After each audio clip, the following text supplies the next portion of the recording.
نماز جنازہ کے بعد میت کا چہرہ دیکھیں کوئی بھلا نہیں، لیکن افضل یہی ہے کہ پہلے دیکھ لیں بعد میں نہیں۔ شیعہ کو سلام نہ ہی کریں تو بہتر ہے۔ ہری پگڑی باندھنی کیسے ہے؟ جو مرضی ہے، ہری باندھو، پیلی باندھو، نیلی باندھو، کالی باندھو، سفید، کوئی مرضی ہے باندھو۔ جھگڑا دو باتوں میں ہے۔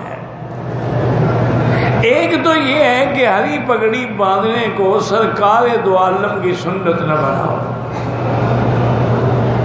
حضور پاک نے ہمیشہ سفید عمامہ استعمال فرمایا، اور سنت وہ ہوتی ہے جس پہ ہمیشہ عمل ہو۔ اب کالی پگڑی حضور نے فتح مکہ کے موقع پر باندھی ہے، تو ٹھیک ہے کالی پگڑی جائز ہے، لیکن سنت نہیں ہے۔ ایک دفعہ آپ نے باندھی ہے تو جائز تو ہو گئی، لیکن سنت وہ ہے جس پہ ہمیشہ کا عمل ہو، اور وہ ہے سفید۔ اور ساتھ یہ بھی فرمایا کہ مردوں کے لیے سفید، عورتوں کے لیے رنگ دار کپڑا جو ہے وہ اللہ کو زیادہ پسند ہے۔ ایک تو مہربانی یہ کریں کہ سبز پگڑی کو حضور کی سنت نہ بنائیں، یہ سنت نہیں ہے۔ اور دوسری بات یہ ہے کہ ہر مسلمان اپنی اپنی پارٹی کو رنگ دینے کے لیے الگ رنگ کی پگڑیاں استعمال کرتا ہے، یہ بھی ناجائز ہے۔ مسلمانوں میں تفرقہ ڈال رہے ہو کہ یہ ہری پگڑی والا ہے، اور یہ پیلی پگڑی والا ہے، یہ واسکٹ والا ہے، یہ کرتے والا ہے۔ یہ کیا ہے؟ کوئی چیز تاکہ مسلمانوں میں ایک فرقہ نمایاں نظر آئے، یہ کرنا بھی شریعت میں ناجائز ہے۔ بالکل آج کل تو رواج بن گیا ہے نا جی کہ ہر علاقے کے پیر نے اپنے طریقے سے ٹوپیاں بنائی ہیں، اپنے طریقے سے کرتے بنائے ہیں، اپنے طریقے سے گلے میں ڈالنے کے لیے انہوں نے دوپٹے بنائے ہیں۔ یہ سب چیزیں شریعت اسلام کے خلاف۔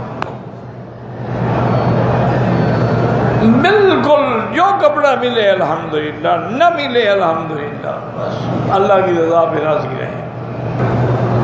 اگر میں نے 3 رکعت امام صاحب کے ساتھ پڑھی ہیں تو اب چوتھی رکعت میں صرف فاتحہ بھی پڑھ سکتے ہیں، اور بعض علماء کہتے ہیں کہ نہیں، یہ گویا کہ چوتھی رکعت آپ کی اس پہلی کے بدلے میں ہے، لہذا ثنا بھی پڑھیں، فاتحہ بھی پڑھیں، سورت بھی پڑھیں۔ اماں حوا کو بائیں بسی سے پیدا کیا، آدم نے سلا دیا،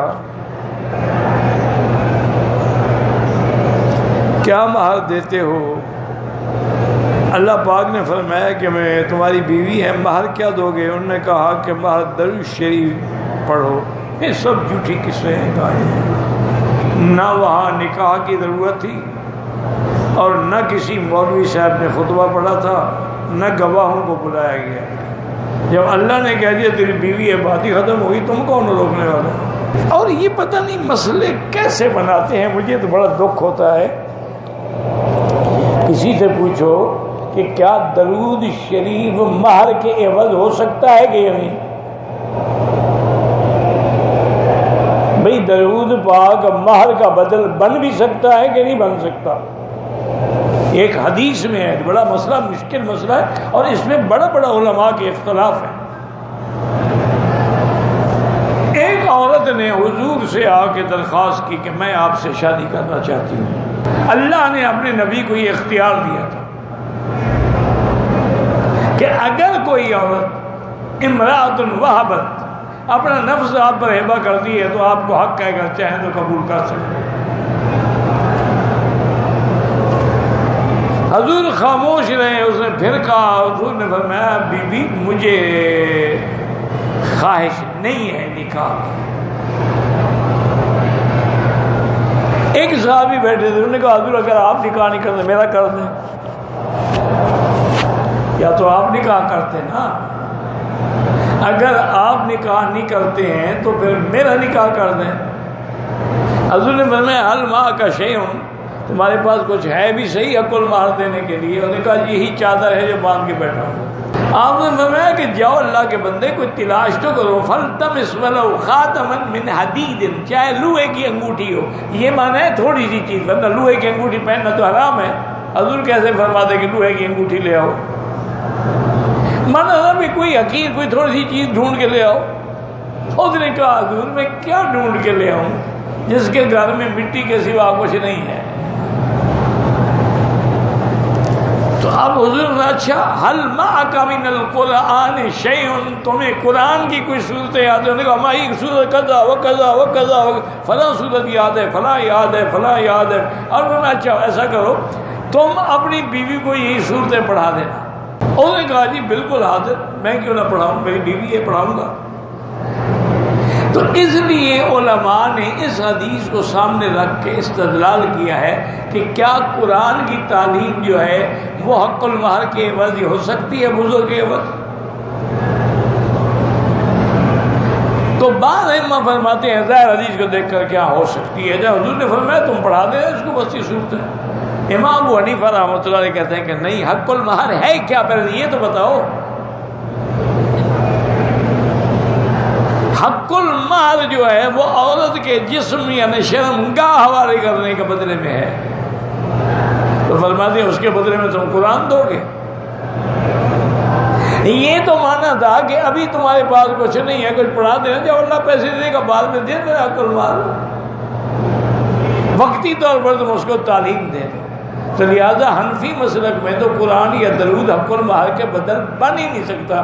تو اللہ پاک نے بی بی حوا کو حضرت آدم کو کہا کہ درود پڑھ کے حق المہر ادا کرو. پتہ نہیں یہ مولوی صاحبان وہاں چھپے بیٹھے ہوتے ہیں،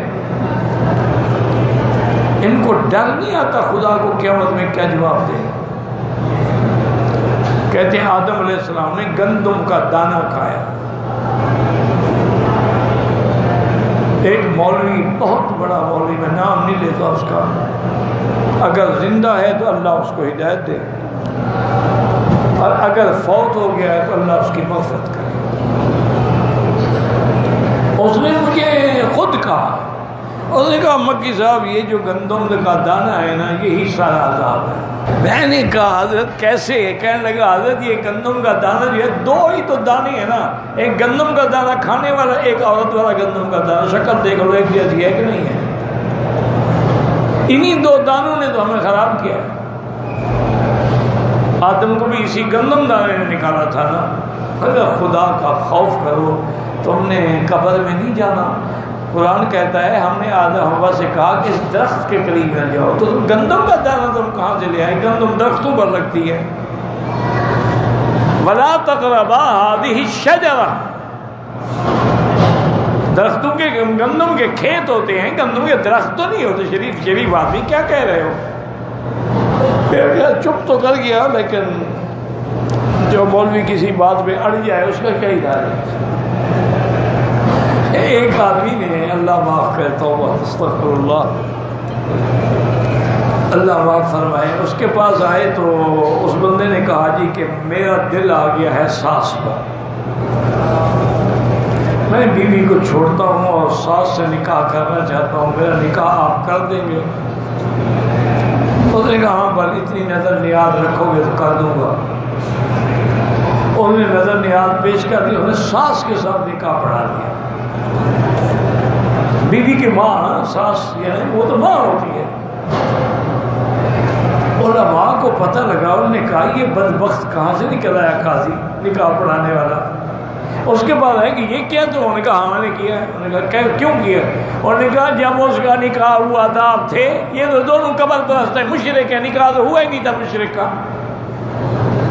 جب نکاح نہیں تھا تو ساس کیسے بنی؟ میں نے تو ابھی کلمہ پڑھا کے اس کا نکاح کیا ہے. انا للہ و انا الیہ راجعون. بس دعا کریں اللہ ہمارے حال پہ رحم کرے. کہتے ہیں کہ جی یہاں کے ہوٹلوں میں جو مرغی ملتی ہے وہ صحیح ہے، بھی اللہ کو پتہ ہے، مجھے کیا پتہ ہے.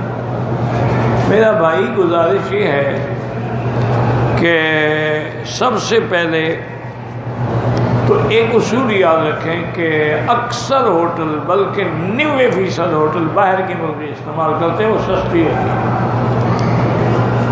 سستی بھی ہوتی ہے، موٹی بھی ہوتی ہے. تو وہ مہنگی کیوں ڈالیں گے؟